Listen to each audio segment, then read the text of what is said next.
പാലക്കാട് അഗളി പഞ്ചായത്തിൽ വൻ twist. Congress member LDF panchayat പ്രസിഡന്റായി. 20-ാം വാർഡിൽ നിന്ന് മത്സരിച്ച മഞ്ജുവാണ് കൂറുമാറി പ്രസിഡന്റായത്. മഞ്ജുവിനെ അയോഗ്യയാക്കുന്നതിനായി കോൺഗ്രസ് തെരഞ്ഞെടുപ്പ് കമ്മീഷനെ സമീപിക്കും. 10 വർഷമായി LDF ആണ് അഗളി പഞ്ചായത്ത് ഭരിച്ചിരുന്നത്. ഇത്തവണ തെരഞ്ഞെടുപ്പ് ഫലം വന്നപ്പോൾ UDF-ന് 10 സീറ്റും LDF-ന് 9 സീറ്റും BJP-ക്ക് 2 സീറ്റുമാണ് ലഭിച്ചത്. UDF അധികാരത്തിൽ കയറുമെന്ന് പ്രതീക്ഷിച്ചിരിക്കുമ്പോഴാണ് ട്വിസ്റ്റ് വരുന്നത്. കൈപ്പത്തി ചിഹ്നത്തിൽ മത്സരിച്ച് വിജയിച്ച മഞ്ജുവിനെ LDF-ന്റെ പഞ്ചായത്ത് പ്രസിഡന്റ് സ്ഥാനാർത്ഥിയാക്കി. ഇതോടെ LDF-ന് 10ഉം UDF-ന് 9ഉം വോട്ടുകൾ ലഭിച്ചു. തനിക്ക് കോൺഗ്രസിൽ നിന്ന് വിപ്പ് ലഭിച്ചിട്ടില്ലെന്നാണ് മഞ്ജു പറയുന്നത്.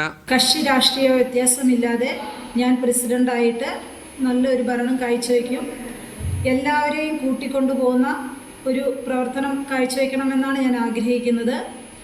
രാഷ്ട്രീയ വ്യത്യാസമില്ലാതെ തന്നെ ഞാൻ തുടർന്ന് പ്രവർത്തിക്കുമെന്ന് മാത്രമാണ് എനിക്ക് പറയുവാനുള്ളത്.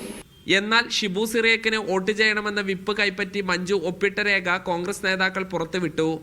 ഇപ്പോൾ CPM ഭരിച്ചുകൊണ്ടിരിക്കുന്ന കുറെ കച്ചവടക്കാർ ഒരു UDF അംഗത്തെ വില കൊടുത്ത് വാങ്ങിക്കൊണ്ടാണ് ഈ ജനവിധി അട്ടിമറിച്ചത്. അതിൽ അതിശക്തമായിട്ടുള്ള പ്രതിഷേധം UDF-നുണ്ട്.